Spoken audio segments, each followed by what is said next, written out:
dağlardan ucadır uca varlığın, dünyadan kocadır koca varlığın. Dönübdür başımda taca varlığın, benzerdin ulduzsuz bir kainata. Sen benim şöhretim, şanım sanata. Öğrendim mertliği, gözümü senden. Aldım alovumu, közümü senden. Ayıra bilmirəm özümü senden. Kalbimde döyünen canım sanata. Sen benim şöhretim, şanım sanata. Sen nefesim, tuzum, çöreyim.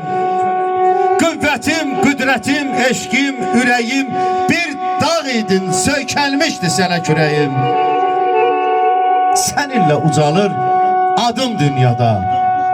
Sənsiz bu dünyada səqirəm ata. Sən mənim şöhrətim, şanım sanata, şanım sanata.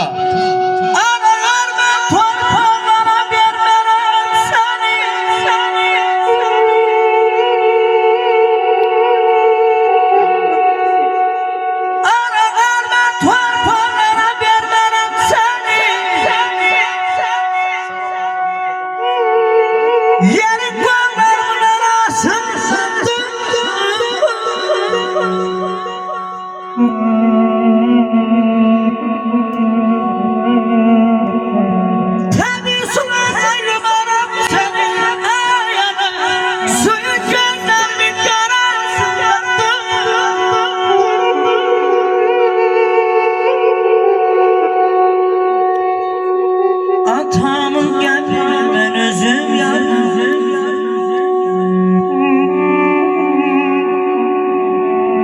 Atamın kabrini ben özüm yardım. Ana ölmene yolda çare aktardım. Senin de derman gezip kapardım. Bilseydim dünyanın harasında ezine badam var. Püstəsi var ey mənim əzizlərim, badam var. Gəl qapımı aç hayatım, qoy desinlər aləm var. Alqışlayaq, Amir müəllim alqışlayaq.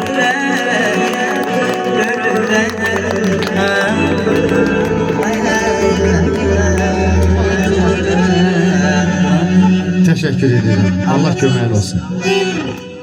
Salam Ağdamlı Qaqanver, bunlar həmişə o mahnını oynayır.